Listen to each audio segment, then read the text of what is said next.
या मालिकेच्या येणाऱ्या भागात प्रेक्षकांनो पूर्णाजीने एंटर करताच प्रियाची जशी हजामपट्टी काढली किंवा प्रियाची जशी आता सगळ्यांच्या समोर बरोबर वटणीवर आणले तसंच प्रियाच्या आईवडिलांना पण वटणीवर आणले। मैनावती आणि सदाशिव यांचं सगळं सत्य समोर आणलंय। पूर्णा आजी घरात शिरताच अनुभवी पूर्णा आजीने आता इकडे खूप मोठा मैनावती आणि आता सदाशिव यांचा पण उलगडा केलाय। कशा पद्धतीने आता इकडे मैनावती सदाशिव एक्सपोज झालेत थोबाड फोडत पूर्णाजीने मैनावतीला आता इकडे कशी अद्दल घडवले हे सायलीचे नाही तर प्रियाचे आई वडील आहेत कसं सिद्ध केले सगळं या एक्साइटिंग एपिसोडमध्ये पाहू। पैसे काढण्यासाठी मैनावती आणि आता सदाशिव यांनी प्लॅनिंग केलेलं असतं की मी माझा खोटा अपघात झाला असं सांगेन आणि मला तुम्ही हॉस्पिटलला ॲडमिट करा। ॲडमिट केल्यावरती अव्वाच्या सव्वा खर्च झाला म्हणून आता या सुभेदारांच्या घरातून पैसे उकळायचे आहेत। कळतंय का तुम्हाला? कोणत्याही बाबतीत हैगई नाही करायची आहे। काही झालं तरी तुम्ही रडत रडत इकडं यायचं आणि रडत रडत येऊन काय सांगायचं की माझा अपघात झालाय, एवढा लाख खर्च आहे, पैसे घ्यायचे, डॉक्टरला थातूरमातूर करायचं, हाताला काहीतरी प्लास्टर करू आणि येऊ परत। यावरती सदाशिव म्हणतो पकडले नाही ना जाणार। यावरती ते म्हणते अहो आत्तापर्यंत कधी पकडले गेलोय तर याच्या आधी पकडले जाऊ। म्हणजे प्रेक्षकांनो या सुद्धा वेळेला या दोघांनी आधी पण अशा चोऱ्यामाऱ्या केलेल्याच असतात आणि त्या चोऱ्यामाऱ्यांच्यामुळे आता हे दोघं जण एक्सपर्ट आहेत। पैसे चोरणं फसवणं ही त्यांची रोजची गोष्ट आहे। मग प्लॅनिंग मैनावती आणि सदाशिव हे आता प्लॅनिंग करतात। इकडे आता सदाशिव घरी येऊन ओरडून रडत रडत सांगतो मैनावतीचा अपघात झाला। अर्जुन म्हणतो काय झालं? यावरती तो सांगतो काही नाही, तिला एका गाडीने धडक दिली, गाडीने धडक दिल्यावरती ती खाली पडली आणि तिच्या हाताला फ्रॅक्चर झाले, मी तिला डॉक्टरांकडे दिले। अर्जुन म्हणतो काय? थांबा मी सुद्धा येतो। यावरती मग तो सांगायला लागतो नको तिचा हाताला प्लास्टर झाले, पण तेवढे जावई बापू पैसे। यावरती सायली सांगते अहो असं काय करताय, पैशाची चिंता करू नका, आम्ही आहोत ना, चला आम्ही सुद्धा आईला भेटायला येतो। यावरती तो म्हणतो नको झालंय, मी तिला घेऊनच येतो घरी, तुम्ही कशाला दिवाळीच्या दिवशी स्वतःला त्रास करताय, चला एक काम करा, फक्त पैसे दे जावई बापू, मी पटकन तिला घेऊन येतो। आता अर्जुन त्यांना पैसे देतो। मग रडत रडत सदाशिव तिकडून बाहेर पडून मैनावतीच्या हाताचं प्लास्टर करतो। इकडे आता तो डॉक्टर धोत्रेंना सांगत असतो की हे बघा तुम्ही काय फक्त प्लास्टर केलेत, हे पैसे घ्या। यावरती डॉक्टर म्हणतात हे बघा आपले जितके ठरले होते तितके तुम्ही पैसे द्या। यावर तो म्हणतो अहो तिला काही लागलंय का की तुम्ही खरोखरचं प्लास्टर करायला ठरलंय ना, हे घ्या पैसे। आता खरं तर डॉक्टर पण याच्यात सामील असतात। मग पण त्यावेळेला अश्विनची कार तिकडून चाललेली असते। अश्विन हा सगळा प्रकार ऐकतो आणि त्याला कळतं की ह्यांनी हे नाटक केले। आधीच अश्विनचा सायलीवरती राग, त्यात आता सायलीला तो एक्सपोज करायला निघालेला आहे। पण तो ज्यावेळेला सायलीला एक्सपोज करणार त्यावेळेला सायली एक्सपोज नाही होणार आहे, तर आता एक्सपोज होणार आहे ते म्हणजे प्रियाच्या आईवडिलांचं सत्य। मग हे अश्विन ऐकतो आणि अश्विन आता विचार करतो सायलीचे आईवडील हे सायलीसारखेच डॅम्बिस आहेत, यांना धडा शिकवल्याशिवाय आता मी गप्प बसणार नाही। बरं आता घरी आल्यावरती तो लगेचच तिच्या हातचं प्लास्टर काढायला लागतो। म्हणजे सदाशिव तिला घरी घेऊन येतो आणि सांगतो अहो जावे बापू खूप खर्च आला। अर्जुन म्हणतो चिंता करू नका, हे तर पैसे आपण भरलेत, पण याच्या पुढे सुद्धा जास्त पैसे लागले ना तरी सुद्धा ती देण्याची माझी तयारी आहे, तुम्ही चिंता करू नका, वेळोवेळी जितके पैसे लागतील ना ते तुम्ही फक्त मला सांगा, मी तुम्हाला ते देत जाणार। असं म्हटल्यावरती आता इकडे सदाशिव आणि मैनावती यांना तर सोन्याचे अंड देणारी कोंबडीच आपल्याला भेटल्याचा भास झालेला आहे। पण त्याच वेळेला अश्विन येतो आणि काय झालं तुमच्या हाताला, बघू मला तुमचा हात। म्हणजे त्यांनी ऑलरेडी प्रियाला सांगितलेलं आहे की असं या दोघांनी खोटं नाटक केले। मग त्यावेळेला आता प्रियाने सगळ्यांच्या समोर त्यांना एक्सपोज करायला सांगितलेलं आहे। बरं हे सगळं होत असताना तोपर्यंत इकडे आता लगेचच अश्विन येतो आणि बघू मला तुमचा हात, तुमच्या हाताला काय झालेलं आहे असं म्हणत तो आता कैची घेतो आणि हाताचं प्लास्टर काढायला लागतो। त्यावरती सदाशिव म्हणतो अहो काय करताय, तिच्या हाताला लागेल ना, तुम्ही असं नाही करू शकत। यावरती मैनावती सुद्धा चिडते, अहो नाही माझा हात दुखतोय। यावरती तो म्हणतो नाही काही होणार नाहीये, माझ्यावरती विश्वास ठेवा, मी पण एक डॉक्टर आहे, मला माहिती आहे कसं हँडल करायचं। आणि मग तो आता हळूहळू हाताचं प्लास्टर आता काढायला लागतो। प्लास्टर काढल्यावरती अश्विन सांगायला लागतो हे बघा यांच्या हाताला काहीच झालेलं नाहीये, म्हणजे काही झालं ना तरी सुद्धा यांनी आता तुम्हाला फसवण्यासाठी हे सगळं केलेलं आहे। मी डॉक्टर धोत्रेंना बोलताना ऐकलं होतं की या खोटं सांगत होते की फोटो प्लास्टर करा म्हणजे आम्हाला जावयाच्याकडून पैसे उकळता येईल। आता हे ऐकल्यावरती अश्विनला, अर्जुनला सगळ्यांना धक्का बसतो। सगळ्यात जास्त धक्का बसतो तो म्हणजे सायलीला। आणि त्यानंतर सायली म्हणते आई बाबा का केलं हे तुम्ही सगळं? म्हणजे आता माझ्याच घरात येऊन मला खोटं पाडण्यासाठी तुम्ही हे सगळं केलेलं आहेत का? काय नक्की घडलंय? हे काय आहे?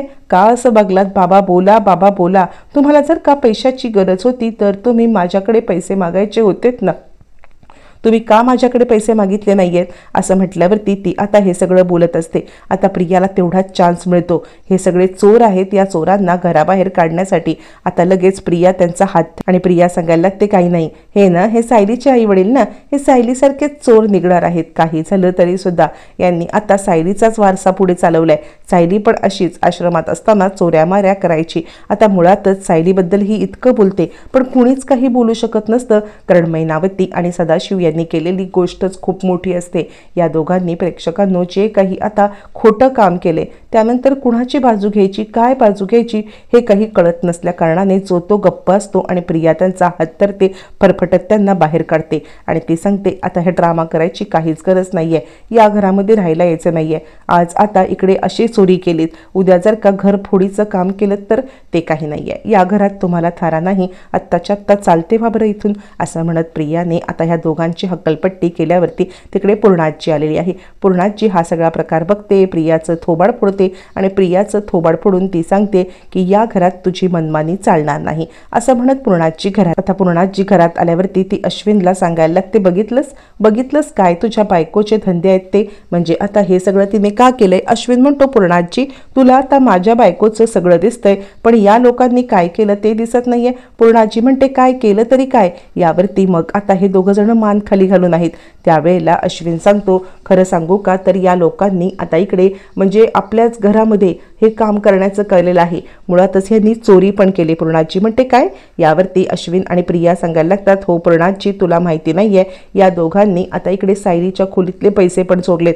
स्वतः तन्वीने हे पाहिले आणि आत्ताच्या आत्ता यांच्या रूमची जर का झडती तर तुम्हाला समजेल की यांच्या रूममध्ये पैसे आहेत. यावरती मैनावती म्हणते नाही हो नाही, माझ्यावरती खोटा आरोप करताय, आमच्याकडे कोणत्याही प्रकारचे पैसे नाही आहेत, आम्ही खरंच पैसे नाही घेतलेले आहेत. यावरती मग आता इकडे सायली सांगते नाही म्हणजे माझ्या तिजोरीत पैसे, असं म्हणत सायली गप्प बसते आणि त्यावेळेला तिच्या लक्षात येतं की हो सकाळी ज्या वेळेला मी बघायला काढले होते त्यावेळेला त्याच्यामध्ये पैसे अर्धे कमी होते, फक्त अर्धेच पैसे होते आणि त्यामुळे सायली पण काही बोलू शकत नाहीये. मग आता अश्विन सांगतो ठीक आहे चला आपण यांच्या खोलीत जाऊया, पैसे बघूया, कारण स्वतः तन्वीने पाहिलेला आहे की ते पैसे यांनी चोरलेले आहेत. असं म्हटल्यावरती मग आता अश्विन म्हणतो काय जायचं का रूममध्ये आल्यावरती ऑलरेडी पैसे मैनावतीच्या रूममध्ये सापडतात आणि मग अश्विन म्हणतो बोला आता हे पैसे कुठून आले? त्याच वेळेला जेव्हा आता अर्जुन ते पैसे हातात घेतो, हे तर सिरियल नंबर मी काल आणले होते, म्हणजे काल ज्या वेळेला मी पैसे काढले तेव्हा पूर्णच्या पूर्ण ते पैसे सिरियल नंबरनुसार होते आणि म्हणून माझ्या लक्षात राहिलं की हे सिरियल नंबरनुसार असलेले पैसे मी आणलेले आहेत आणि हे त्यातलेच अर्धे पैसे यांच्याकडे आहेत, म्हणजे हे पैसे मी काल सायलीला दिलेलेच होते. आता मैनावती मान खाली घालते आणि त्यावेळेला अश्विन म्हणतो अजून काही गोष्टी आता तुम्हाला ऐकायच्या आहेत का? हे सगळं यांनी केलंय. काल सायलीच्या रूममधून पैसे चोरले का सायलीनेच ह्यांना पैसे दिले? आपल्याला काय माहिती आहे बरोबर ना? यावरती अर्जुन म्हणतो खबरदार तू सायलीवरती आरोप करू नकोस. यावरती तो सांगतो अरे खाण तशी माती ना, बघ ना, म्हणजे यांनी तिच्या घरात चोरी केली. त्यानंतर मग आता एवढं करून त्यांचं मन भरलं नाही, त्यांना पैशाची अजून हाव झाल्यावरती त्यांनी काय केलं, ॲक्सिडेंटचं नाटक केलं, एका डॉक्टरला विकत घेतलं, हिच्या हाताला काहीही झालं नव्हतं आईच्या, आणि त्यानंतर प्लास्टर केलं. प्लास्टरसाठी त्याला दिले काय 2,000 रुपये आणि तुमच्याकडून लाखो रुपये गुंडाळले. आता हे या सायलीचे जर का आई वडील असतील तर आता सायली कशी बनणार काय माहिती? सायलीनेच अर्धे पैसे दिले असतील. तुला बोलली तरी का सायली? यावरती आता इकडे तो सदाशिव रडायला लागतो आणि तो म्हणतो नाही आम्हाला कुणीही पैसे दिले नाही आहेत. यावरती मग ती सांगायला सायली म्हणते मग तुम्ही माझ्या रूममधून पैसे कधी घेतलेत?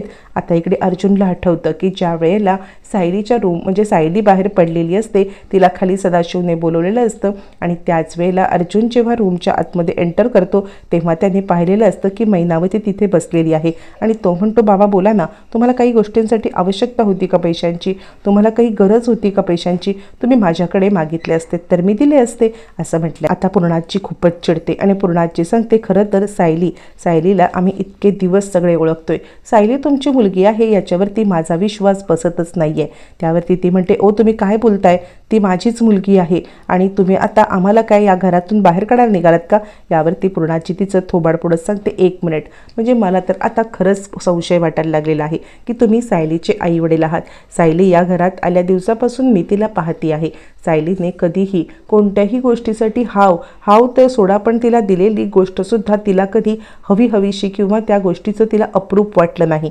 ती जरी गरिबीतून लहानाची मोठी झाली असली, मधुभाऊंच्या इथे 2 वेळचं खायला जरी तिला अन्न मिळत नसलं तरीसुद्धा इथे येऊन तिने कधीही हा प्रकार तुमच्यासारखा केलेला नाही आहे. आणि माझा ठाम विश्वास आहे, या लोकांनी कितीही तिच्यावरती संशय दाखवला तरी सायलीने तुम्हाला बिलकुल पैसे दिलेले नाही आहेत. ती तशी नाहीच आहे. ती कोणत्याही बाबतीत ही गोष्ट करू शकतच नाही आहे. ती या घरात आल्यावरती सुद्धा तिने आश्रमातील लोकांसाठी किंवा कधीही असं काही मागण्याचा हट्ट केलेला नाही आहे. त्यामुळे तुम्ही जे काही मुलीच्या घरात येऊन केलं ना ते पूर्णपणे चुकीचं आहे असं म्हटल्यावरती ती म्हणते, ओ बाई तुम्ही काय बोलताय. पूर्णाची तिच्या खडकन थोबाडीत देत म्हणते, गप्प बस. या घरात येऊन तू सायलीचा मान कमी केलेला आहेस. म्हणजे सायलीला तिचं तोंड बघ, तिला मान वरती करायला जागा नाही ठेवली. खरं तर सायलीचे आई वडील हे सायलीसारखेच असायला पाहिजेत, स्वाभिमानी. गरिबीत जरी वाढलेले असले तरी स्वाभिमान हा सायलीने आमच्या कधी सोडला नाही. आणि तुम्ही एका झटक्यात इथे आल्यावरती स्वतःचा स्वाभिमान सोडून दिलात आणि आता एकदम पैशाच्या चोऱ्या वगैरे करायला लागलात.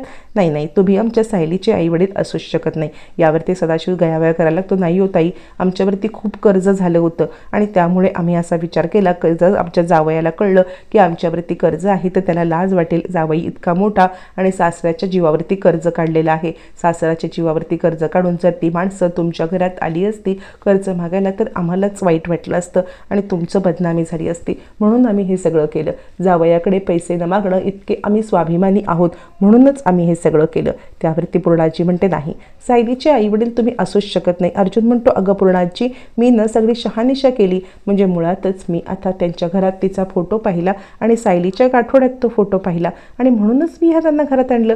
तू असं काय म्हणतेस ते आई वडील नाही आहेत ते. यावरती आता इकडे अश्विन म्हणतो, उलट ते सायलीचे आई वडीलच आहेत. कारण सायली वहिनीसारखेच खोटारडे, वरती एक आणि पोटात एक आणि ओठात एक असं म्हटल्यावरती आता इकडे मैनावती विचार करते, नाही, काय करावं, आपण या सगळ्या प्रकरणातून वाचायला पाहिजे. आणि ती सांगते, ओ दादा तुम्ही आम्हाला बोला, ठीक आहे, आमच्या मुलीला काही बोलू नका, आमची मुलगी चांगली आहे. आणि हे सांगितल्यावरती पूर्णाजी म्हणते, ही गोष्ट आम्हाला तुम्ही सांगायची गरज नाही आहे की सायली कशी आहे. तुम्हाला पैशांची गरज होती तर आता तुम्ही ते पैसे मागायला हवे होते. आणि अर्जुन, तू फोटो बघून ह्यांना इकडे आणलेला आहेस ना, ते काही नाही आहे. तुझ्यासारखा वकील अशी चूक कशी काय करू शकतो. ज्या वेळेला तन्वीला आपण आणलं होतं तेव्हा तूच तर म्हणाला होतास ना की आपण DNA टेस्ट करायला हवी होती. मग आत्ता कसा काय तू साधारणपणे लगेचच तयार झालास. नाही अश्विन, म्हणजे अर्जुन, हे तुझं वागणं चुकीचं आहे. कोणाही ऐरागैराला तू सायलीचे आई वडील बनवून असं आणलंयस आणि आत्ता तिचा चेहरा तू बघू शकतोस, तिला किती वाईट वाटतं आहे ते. तिला या सगळ्यामध्ये खूप त्रास होतोय. हे सगळं आपण जे बोलतोय ते मी कुणाच्याही मुळे सायलीला त्रास झालेला नाही पाहू शकत. एक काम करायचं आहे, आत्ताच्या आत्ता DNA टेस्टचं तू फॉर्म आण, या दोघांचे DNA टेस्ट कर. जर DNA टेस्ट पॉझिटिव्ह आली तरच हे सायलीचे आई वडील. पण तरीसुद्धा हे सायलीचे आई वडील असले तरी त्यांची वर्तणूक ही सायलीसारखी नाही आहे किंवा सायली त्यांच्यासारखी नाही आहे, हे मी तुम्हाला ठाम सांगते. उद्यापासून कोणीही त्यांच्यामुळे सायलीला काही बोललेलं मला चालणार नाही. पण माझी खात्री आहे हे नाहीत तिचे आई वडील. यावरती मैनावरती घाबरते, अरे बापरे, खरंच आपण हिचे आई वडील नसलो तर या घरातून बाहेर जायला लागेल. थोडीशी लालसा आपल्याला खूप मोठ्या संकटाकडे घेऊन चाललेली आहे असा ती विचार करायला लागते. आणि त्यावरती सदाशिव हातपाय जोडतो आणि म्हणतो, नाही, तुम्ही करा DNA टेस्ट, पण खरं सांगू का तर माझ्या पोरीला दोष देऊ नका, आम्ही आत्ताच्या आत्ता इथून निघून जातो. यावरती अर्जुन म्हणतो, थांबा बाबा, पूर्णाजी, अगं त्यांची पण परिस्थितीमुळे त्यांनी असं वागलेत असं म्हणत अर्जुन थांबवतो. पूर्णाजी म्हणते, ठीक आहे थांबू दे, पण DNA टेस्ट कर. आता ह्या DNA टेस्टमध्ये ते सायलीचे आई बाबा सिद्ध होणार की म्हणजे सायलीचे आई बाबा नाहीत हे सिद्ध होणार की प्रिया पुन्हा एकदा हे DNA रिपोर्ट बदलणार, येणाऱ्या भागातच करणार.